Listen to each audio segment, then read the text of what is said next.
Your Steve Jones Show podcast is loading now. The Steve Jones Show podcast is sponsored by Purdy Insurance. Visit Purdy Insurance on Market Street in Sunbury or visit online at purdyinsurance.com.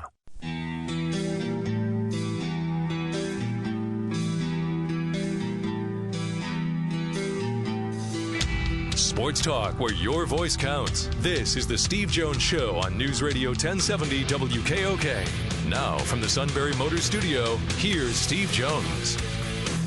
Steve Jones Show driven by Sunbury Motors, 4th Street in Sunbury. Sunbury Motors, Key Routes 11 and 15 in Hummel's Wharf. And today's show brought to you by Purdy Insurance, Market Street in Sunbury. Go to purdyinsurance.com. The Purdys have been selling insurance in this valley for decades. Auto, home, life, business. They've always been able to find their customers the right price, the best price, and they make sure you're covered. And if you have questions, they answer them like that. Purdy Insurance, full service. Market Street in Sunbury. Go to purdyinsurance.com. Donnie Collins in a few moments, but first, our play-by-play call of the day. 2nd and 3, handoff. Barkley makes a couple miss. Now breaks to the outside. He's to the 40. Gets to the sideline. Barkley across midfield into Jaguar territory. Still going to the 20, 15, 10, 5. Touchdown Giants! 68 yards for Saquon Barkley. Bob Papa with the call on the Giants radio network. My advice, Bob, get used to it. All right, here is Donnie Collins, Scranton Times-Tribune. Donnie, it's been too long. It is great to have you back with us. Hey, Steve, how are you? I'm doing really well. I hope you're doing well today. Okay, Game 1 to Game 2 improvement. How much of it did you see in Penn State? A lot, yeah. I thought the offensive line a lot better in Week 2, and they kind of hinted that it was going to be. They're going from a pretty standard 4-3 front to after the 3-4. I think they were just seeing something they were much more used to. But I thought really the big difference, and I think it was pretty obvious, was I thought the secondary played great. And at first week I thought they were, they missed some assignments. They were out of position a lot. Second week I thought they were great. There wasn't I don't remember a Pitt receiver wide open. They only threw for. They couldn't throw the ball, couldn't move it through the air, made them pretty one-dimensional. Oruwariye I thought was terrific, and I thought they were really the big differences in the first 2 weeks. Offensive line play number 1, and defensive backfield number 2. With some help from the defensive line as that game went on, got a lot better too. But I really the offensive line and the secondary impressed me more than anything. How did you feel about the work of special teams from Week 1 to Week 2? Yeah, that's a weird one. I kind of thought, knowing that there was going to be some rain in the forecast. It turned out to be a lot of rain in the forecast. Yeah. But I thought Pitt probably, their kickers are a better fit. That's their home field. They're more of a veteran. Kessman's he's got more experience than Penninger. Everybody does. So I figured in that kind of environment and that kind of weather, that'd be a big advantage for Pitt, and it turned out to be the other way. But I think what's weird about it to me is Gillikin, how it doesn't surprise me that you look back in the first week, I thought it was for Gillikin pretty bad. And then he comes out and 4 out of 5 punts inside the 20, 3 inside the 10, 2 inside the 5, whatever it was. It's just you expect that out of the guy. And and when he's on, I think he's the best punter in college football to me. And he's probably an NFL punter right now if you want to break it down talent wise. But I wasn't so surprised with that. But in that kind of game, he becomes a real weapon because field position really does matter. And Pitt, when you're not going to throw the ball, when you can't throw the ball, and you have to go 94, 95 yards every drive to score a touchdown, it makes it impossible. All right, so now we get to the field position was so incredibly tilted in that. When you look at the young players in this team, and Penn State's playing a lot of young guys, and let's face it, K.J. Hamler's one of them. He's a redshirt freshman. What kind of improvement are you seeing in the younger guys? Because now they've been able to, it's not an expression to make on this particular day, but getting their feet wet in these early games. How much improvement are you seeing? Yeah, I expect to see a lot of improvement from those guys. And Hamler kind of he's different because he comes out, I don't know, he makes the biggest difference in the world in the first game. They're 1-1 without him, let's face it. But I thought he played very well. He's a dynamic guy, and he played really well. But I thought, especially on defense, Parsons I thought was a lot better in the second game than the first. Yeah. I mean, he was very patient. Waited for the plays to come to him. He attacked them, didn't miss any tackles. Special teams, he stayed in his lanes. I think he's going to be special. He's going to be special really fast. And not just special talent-wise, but special production-wise. But yeah, defensive line, they got some good minutes from Joseph, good minutes from Ellison Jordan. I mean, Ellison Jordan threw the safety pretty much. That's a good group of guys up front. It really, and I said this in the beginning of the year, when I was making my prediction. If the schedule was reversed, I think it's like Penn State's chances to go unbeaten a lot better. Because you get some of the better teams at the end of the schedule when these guys are a little more used to that environment and what it's like to play week in and week out. But I think it's going to be it has to be a fast adjustment for these guys because they got so many good teams early in the schedule. But now the way you look at it, you're seeing how some of these guys are playing. Defensive backfield. Johnson played well. Parsons is playing great, the defensive lineman. You think, hey, maybe they're going to get this a little quicker than maybe I realistically thought. You mentioned defensive lineman there at the end. It's always great to get back an experienced guy that's been around the block and has helped you before. Was there a domino effect to getting Kevin Givens back? Yeah, that's as well as I've seen him play. I mean, there was some emotion going with him, I think, after missing the first week.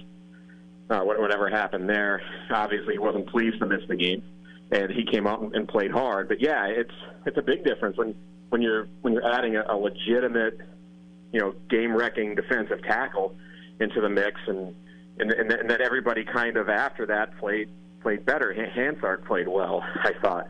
I mentioned Jordan, and Windsor I thought played better just because Givens was there. So yeah, I think it's like that in any sport. Once you have your best guy at the position, everybody kind of feeds off that. It's a little more comfortable. It's what they know. Let's face it. I mean, they had throughout preseason practice, they had Givens. That's what they knew, and they were expecting to have him. And now it felt probably a lot more familiar to have him.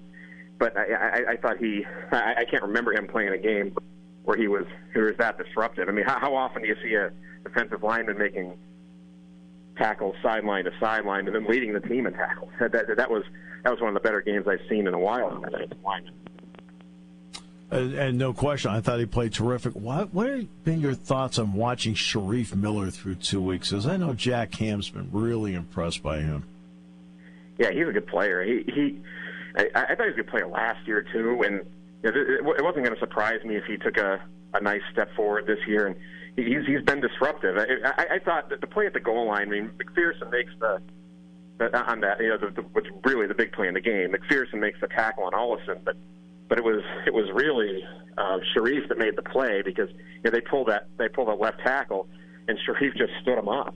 I mean, and that's the adjustment really that they made. Sharif wasn't getting too far upfield at that point.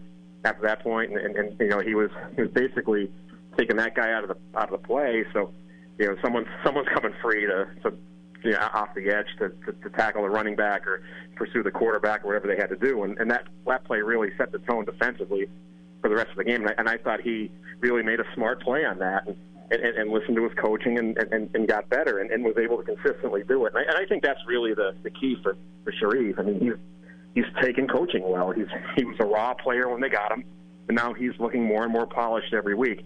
And he's, to me, their best defensive lineman, regardless of position. But he's a guy that I expected kind of would take that next step because I thought he made that much improvement last year. I know that when I went around and spoke to groups, I said, hey, look, Miles Sanders doesn't have to be the next Saquon Barkley. He just has to be the first Miles Sanders. So how's the first Miles Sanders doing, in your opinion, through 2 games? He's a good player, isn't he? I mean, he's a totally different guy than Barkley. And when he tries to do what Barkley does, he gets himself in trouble. And I thought there was a play in the game where he kind of tried to reverse field and ends up losing 6-7 yards, whatever it was. But nobody could beat Barkley. There's no, I mean, who's been Barkley in the history of Penn State football or any program, really? I mean, Barkley's in his own stratosphere. But when Sanders takes what he's given, he's as good as anybody to me. I mean, but between the tackles, he was gold. He's picking up 5-6 yards when there's 5-6 yards there. He was cutting. He's making some good linebackers miss. I really thought, even in the first week, I thought they got away from him a little bit. And I know the RPOs and stuff like that. There's, he can get 30 carries or 15, and it's not really the play call. It's what's being given. But I would be really tempted to figure out a way to get him the ball as much as I could. I think if he holds on to the football, and he has, he's done that, from the midway point last year till now. But if he holds on to the football, I think he's not Barkley, but he's a grinded out guy who's going to get you positive yardage. He's going to put you in 3rd and 2 more often than not. So what's the next step for this team? Obviously, they're going to have to deal with the tempo of Kent State. Kent State offensively wants to go fast with a 230-pound athletic quarterback. So that part we'll deal with a little bit later in the week. But, Donnie, is this a question now of a young but talented group becoming more consistent each and every week? Is that what we're looking at, or is there something more? Yeah, I think that's it. When you said first, what's the next step, I thought consistency. It's just being able to get the reps. And it's tough to say this, but you almost got to treat it like a minor league baseball team a little bit. You just get out there and get in the situations and see what you could do in the situation. There's some things you can do in the game that you just can't simulate in practice. And Kent State's a good enough team that they're going to show Penn State some looks they haven't seen. So it's just a matter of getting that experience, and because you're going to see something. Kent State's going to show them something this week that they're going to see down the road, you would think. Yep. So it's just a matter of get out there, get the young guys some reps, keep the veteran guys fresh, avoid injuries, and I think they'll be okay. And I'm not. Yeah, this is a. I get McSorley's a generational quarterback for this team, and they're going to go as far as he can go. But I see this team much more in the long term than being next year or the year after. What are they building toward then? What they get this year is gravy, and McSorley's earned that. But what they can build now for 2019 and 2020, I think that's really what interests me most about this team, because they're going to get so many of these guys back. Yeah, a lot of these guys will be back. How do you look? Do we factor a lot in the conditions about the drops, or is that an area for concern? I'd be concerned. I mean, I'm not so. I mean, if it's the younger guys dropping the ball in those conditions, I'm okay with that. I mean, Hamler dropped the pass. It was a tough throw. It was a really great throw by McSorley, where Hamler kind of slid toward the sideline and it hit off his shoulder pad. But I'm not so concerned about Hamler dropping the ball as I am Juwan Johnson and Tompkins dropping the ball, because they need those guys to make big plays. They've gotten away with it so far, but I don't know how much, how many more passes they could drop before you start to look and say, we need somebody out there who's going to be a little bit more consistent than that. And the thing is, Johnson's a better player than that, so you think he'd snap out of it. But this is a year for Tompkins. Really needs to play better. I really think that he needs to go out and be the veteran guy and lead this, lead this team by example. And he's been a little sloppy. And I get it. There hasn't been ideal conditions either week, and maybe that changes. But when you got a history of it, it does become it does raise eyebrows a little bit when it's not correcting. Donnie, it's always a pleasure. It's great to hear you. Thanks so much for the time. Thanks, Steve. Donnie Collins, Scranton Times-Tribune. Always great to have Donnie on the show. We will come back with more in a moment as we continue on News Radio 1070 WKOK.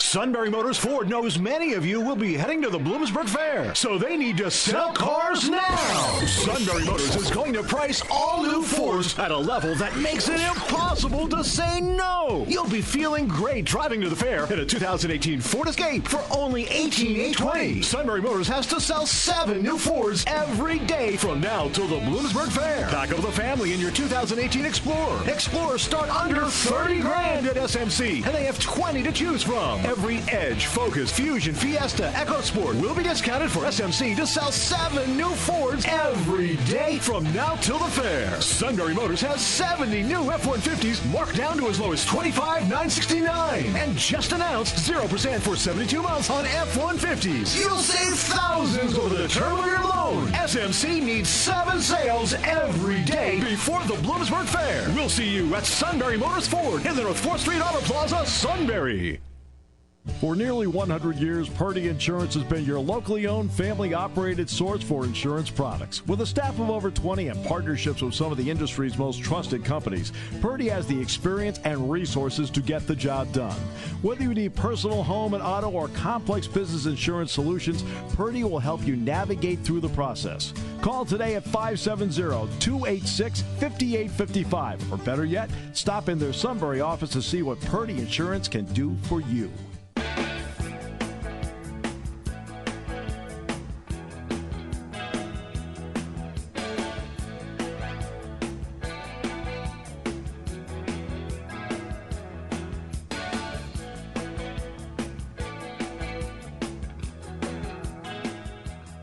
Don't forget to subscribe to our Steve Jones Show podcast. We've got it on iTunes, Apple Podcast app, Google Play.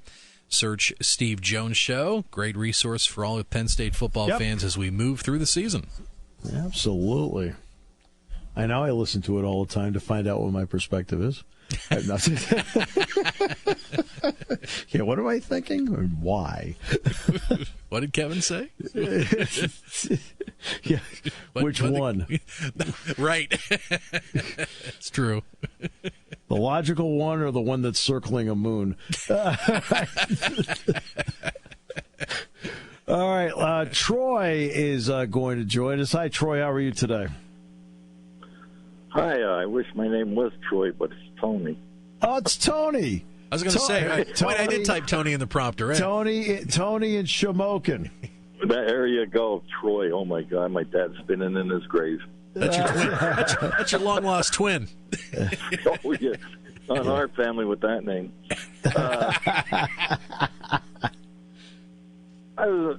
Pat Narduzzi said after the game, he goes, that wasn't a real Pitt football team out there. I mean, who was it? Albright? Yeah, you know, he's an interesting guy. So, but I mean, they played great. They played pretty good up till about the middle of the second quarter, and he didn't mind high fiving and fist pumping and making muscles up to that point. You know, I don't think Pat's going to have to worry about a future series with Penn State. I think next year he'll be operating Narduzzi's Pizzeria. Oh, well, he's got a long-term contract, and he's got a buyout that goes with it. So, make him an offer he can't refuse. Yeah. Well, you know, he's got to coach his team, and look, and I don't really, to be honest with you, Tony, except for getting ready for the games, I really don't follow too much of what they do during the course of the year. I mean, I follow them like I do any other Penn State opponent, but that's about it. That's pretty much how I am. And getting back to the drop balls, I could never understand how anyone could catch a football in a rain with gloves on. I mean, I just might because that's what I know. Tony, that's a really good point, and that's something I made a point of the other night. I think it's such a flip of the coin as to whether you wear gloves or don't wear gloves in the rain. Saquon Barkley wouldn't wear them if it was raining. Okay? Right. I mean, I'm telling you, I watch guys in practice. They experiment in practice with and without gloves when James practices outside in the rain. I think it's just a hard call, and I have no answer for it. you could see those passes. They're right in their hands. They go right through them. Yeah. They have the ball. Yep, there's no question. And, the ABC reporting on Pickett's sister. Did anybody find out if she got back to Stroudsburg safely? What she had to eat? No. I don't know if you noticed that. They were talking about that quite a bit. Well, you know what? TV broadcasts are now shows. Oh, that's all right. And look, this is not saying one's better than the other. I'm not saying that. Mm-hmm. Jack Ham and I view doing the game as the game. Okay, that's how we approach it, right? Yeah, on TV, and that's why I usually listen to you guys. And TV has it as a show. And I'm not saying, Tony, one's better than the other. I'm not. But that's how TV does games now. They do them as shows. So, is Pittsburgh, are they a senior-dominated team? A lot of fifth-year guys on that team. 3 in the offensive line. A lot of their defensive guys are fifth-year guys. Now, the one young guy on offense is the quarterback, and that's Kenny Pickett. Sophomore. And he's a sophomore, and he struggled on Saturday night. But I've watched him on tape in other games, and you know what? I think he's not great, but he's a good college quarterback. He actually is. He's a good quarterback for Pitt, and they should reevaluate their schedule and look at Temple and Syracuse and, all the teams that could have joined the league when they had the opportunity. Well, got one more of these next year, Tony. Got one more of these next year here. And then by the next time they schedule it, I should be long gone. Well, Tony, I'm hoping you hang on for 25 more years. Come on. 25 more years. I might hang on for 25 more years, but I'll keep forgetting who I am and what I'm doing here. Tony, thanks. Have a great day. Yep, you have a too. Great day. Matt Leon, next half hour on News Radio 1070 WKOK, brought to you by Purdy Insurance. Taking your calls at 800-795-9565. This is the Steve Jones Show on News Radio 1070 WKOK. Now, from the Sunbury Motors Studio, here's Steve Jones. And today's show brought to you by our great friends at Purdy Insurance, Market Street in Sunbury. Go to PurdyInsurance.com.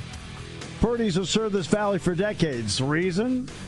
Their customers are locked in because they know they're already with the best. I don't care whether you need auto, home, life, business insurance, whatever your insurance needs, Purdy will find you the right coverage, and they'll find you the best price. It's all at Purdy Insurance, Market Street in Sunbury. Go to PurdyInsurance.com.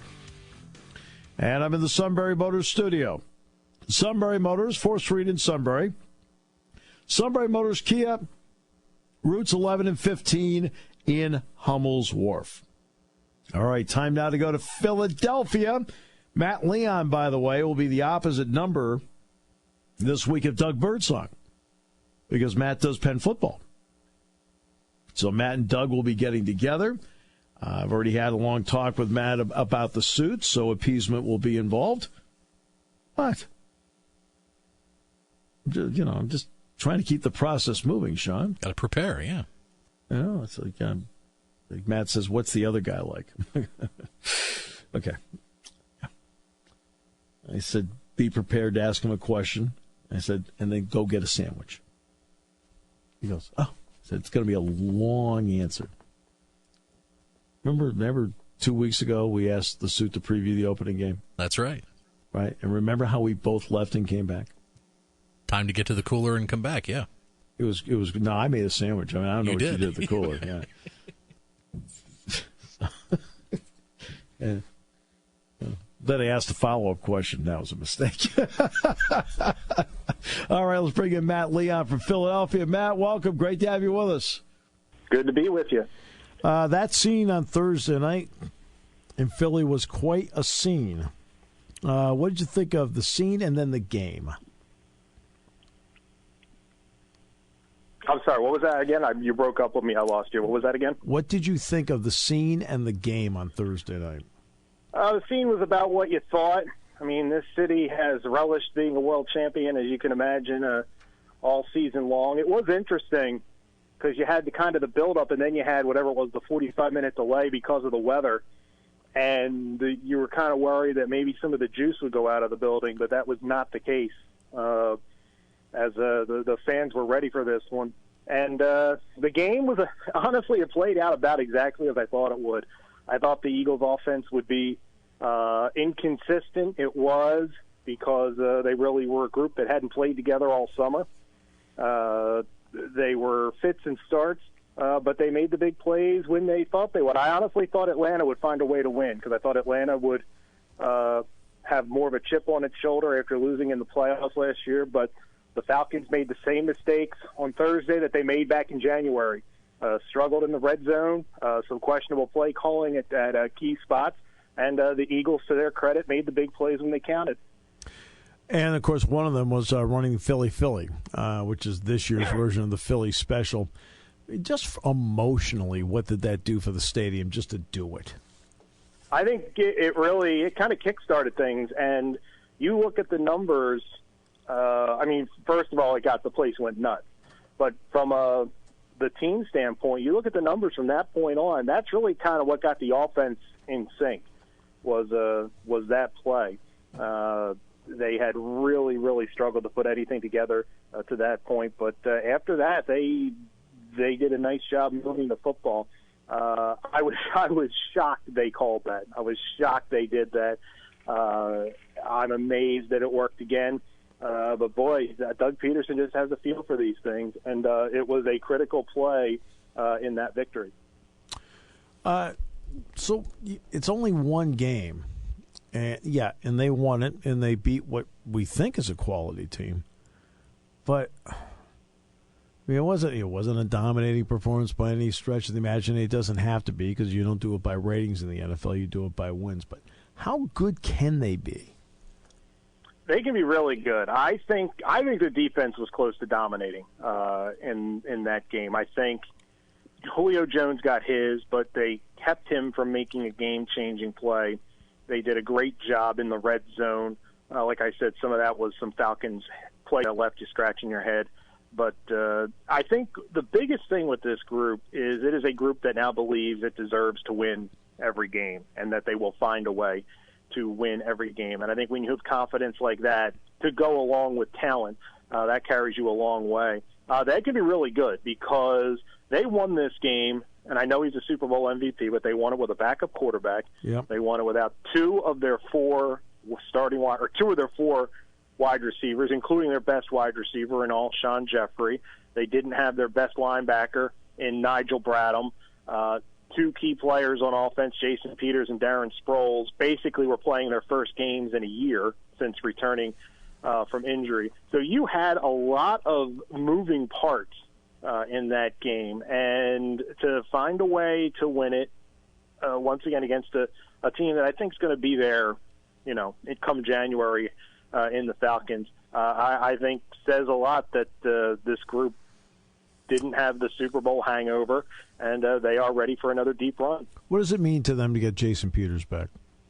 Oh, it's huge. I mean, not just on the field, but I think he is just such a leader on that team, and somebody that specifically the offensive linemen and the offense really take their cues from, and what he can still do. I mean, if you watch that game with no context, like with no idea of the history, you would not think that the Eagles tackle was a guy in his mid to late 30s coming off what for many would be a career-ending injury. I mean, he was outstanding. Again, he is an incredibly special talent that continues to play at a high level.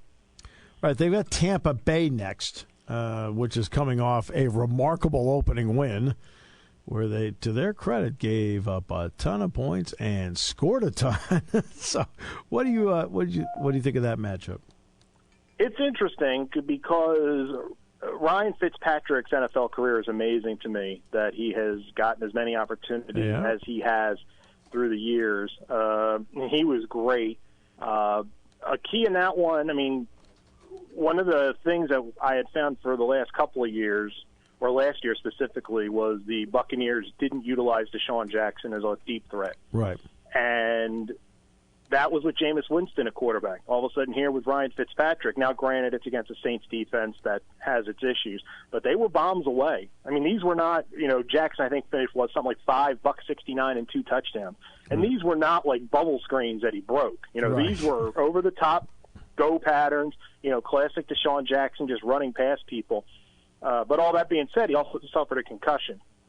So he's going to be up in the air for Sunday, obviously. And if he's not there, the Buccaneers are I shouldn't say a lot easier, but they're a different team to defend for because they don't have him taking the top off the defense. I mean, Mike Evans is outstanding. Yeah. Mike Evans is going to get his. Right. But he is easier to try to contain if you don't have one eye constantly, looking 30 yards down the field at Deshaun Jackson. I think they've got issues defensively. I think you'll also see an Eagles offense that will be more in rhythm going into this one. And I would look for them to put more sustained drives together. But, these first 2 or 3 weeks, everybody's kind of finding each other, finding themselves. No doubt. And it's really hard from week 1 to week 2 to try to, decide who's got it and who doesn't.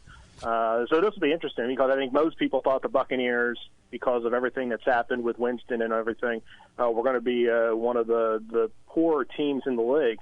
And I think that was really a shot across the bow, not just that they won that game, but how they won it. I know it finished 48-40, but I think they were at 48-24 with like 8 minutes left. I mean, they really were controlling that game until some Drew Brees magic down the stretch made it a little dicey. But this will be interesting. First road game. It'll be interesting to see what the Eagles do here. I think one good thing is you don't have to worry about the Eagles taking this game for granted because I think anybody hanging 48 on the board will get a defense's attention really quickly. Yeah, I think got the entire league's attention. And remember, Ryan Fitzpatrick is the single best opening month backup quarterback in the NFL. I mean, his opening months have been over the years. Wow. It's November where there's an issue when he's a long-term solution. Well, it's not November. It's still September. And it is really amazing. He is just a guy, he's been everywhere. Yes, I don't have the numbers in front of me, but, Cincinnati, Buffalo, now Tampa Bay, the Rams, and I know I'm forgetting several stops. Well, the Jets. Belfont, Altoona, he's been everywhere. Yeah, a lot of these places, he kind of signs on as a number 2, as a solid backup, and all of a sudden gets thrust into he's going to end up with some incredible career numbers for a guy that has never really been a player that anyone has wanted to build around. And I don't mean that in a negative way. No, I know. But as a guy who's looked at as a very solid number 2 quarterback, he's going to end up with some really tremendous career numbers. And I mean, I remember calling a game of his when he was at Harvard, right. And you watched him and you knew he was a special talent, and I thought he'd make it in the NFL, but in no way did I think he would still be starting games in 2018. How's the city with how the Phillies are playing? Disappointed, or is there still a sense of, hey, look, they're a year ahead of time? What is it? It's kind of mixed with both those sentiments, with the arrow pointing towards disappointing, because you get to July 31st and you're 15 games over 500, and you're right there. And the last month's really been ugly. It's not just the losing. It's the teams they've lost to. It's the way they've lost. Yesterday against the Mets, they get a break when DeGrom gets scratched, and Mets, a mediocre Mets team throws a mediocre bullpen game, and the Phillies can't take advantage. And the back end of the rotation, which was a big reason why the Phillies were at 1.15 games over 500, has really just kind of fallen apart. Right. Eflin, Velazquez, Pivetta, these guys struggle to go 5 innings. It is incredible during this stretch here since the beginning of August. I don't know what the numbers are, but at least 50% of the time when the Phillies score runs or take the lead in the game, the starting pitcher gives them back the next half inning, and that just kills momentum. I think they are a team now that's kind of waiting for bad things to happen. It's still only 4.5 out of the East, and they still play the Braves 7 times over the last 11 games. So, you still got a chance here, and you've got to expect just from the law of averages they're going to play better than they have the last month. But I think most people have kind of accepted that it's probably not going to happen this year. And I think once you get a little bit removed from the season and removed from the struggles down the stretch, there'll be more of a positive look on it, you know, as you look at guys that have taken a step forward and you realize that they're pretty well positioned going forward. Well, now they've got an even bigger problem in the city. The Eagles are back playing again. So yeah, they go, no offense to them, to the back burner quickly. So. But actually, it also might be a good thing as people haven't been paying as close attention here in the last few weeks. Always a pleasure, my friend. Appreciate it. Thank you very much. Matt Leon, KYW Philadelphia. We'll wrap it up in a moment on News Radio 1070 WKOK, brought to you by Purdy Insurance.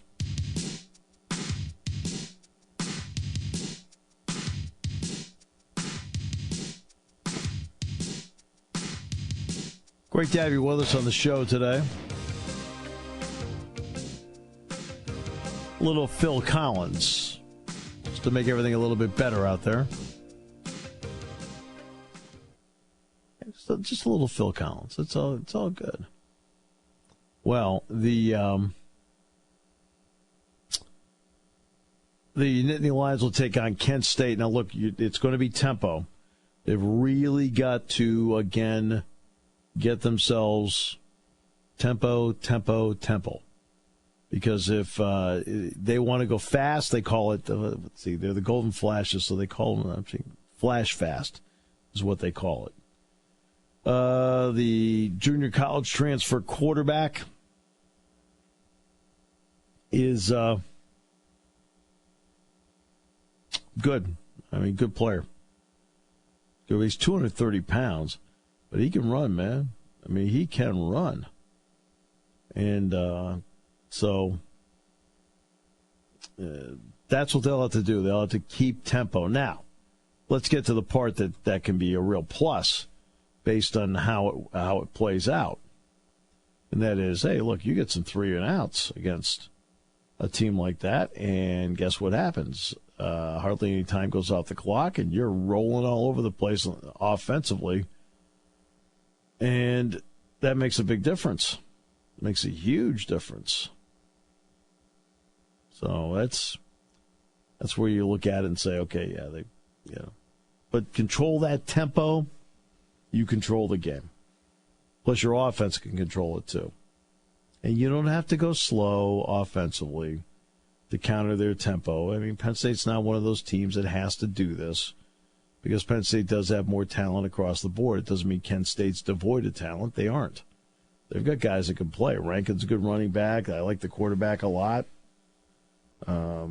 Matt Barr on defense, really good player. Faulkner, really good player. I mean, so they got some guys over there who can play. So that's going to be Saturday at noon. We're on beginning at 10:30. Now, WKOK tonight will have the Phillies on. The Phillies are taking on the Nationals tonight. Jake Arrieta is on the mound tonight for Philadelphia. So we will have the Phillies game for you tonight. I know we do carry Monday Night Football, but the Phillies trump that. And let's see if they can make a late run here. They've got the Braves 7 times down the stretch here. That's where they can make some hay.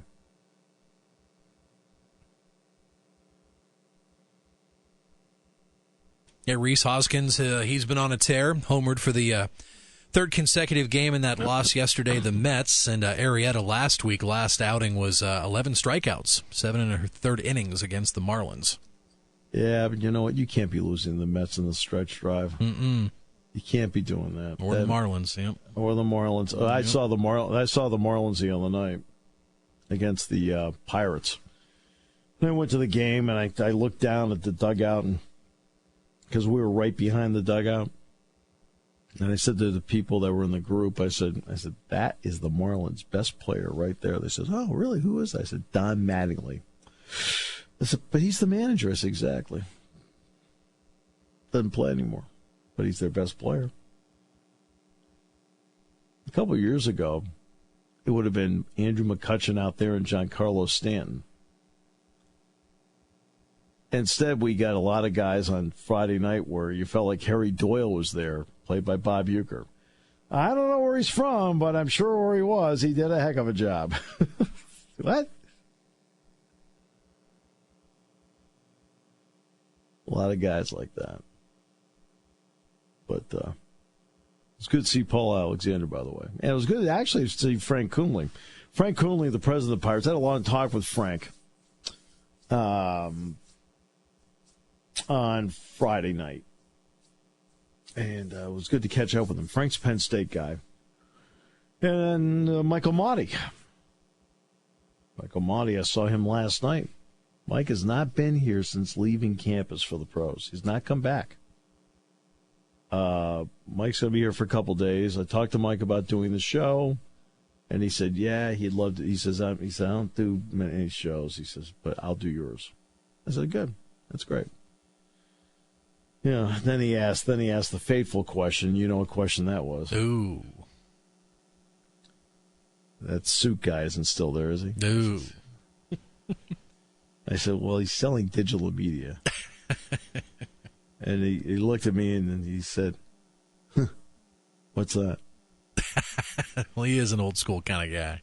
No, I said, no, it makes you average. That was a great little foray into broadcasting that Mike did when he was doing color on the blue-white game on BTN a couple of springs ago. Yep. Yeah. But he is not really, so I'll talk to him. He's right now he's in limbo. He is, he says each year New Orleans calls him back, and he says, and each year I keep going. I said, do you have enough time to qualify for the pension plan? He says, yes.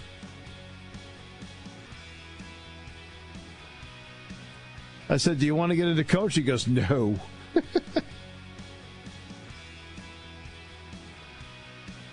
Well, that means his health is still good enough, and that's important because he's been going through quite a bit.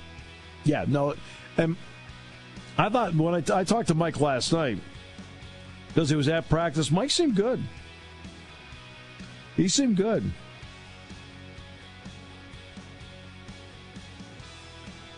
Okay. Oh, look, there's another Aaron Rodgers touchdown pass. Wow. Boy, you can't stop him. You tied the Browns. That's like losing, man. Your station for news, weather, business, and CBS Sports Radio. Newsradio 1070 WKOK Sunbury and on WKOK.com.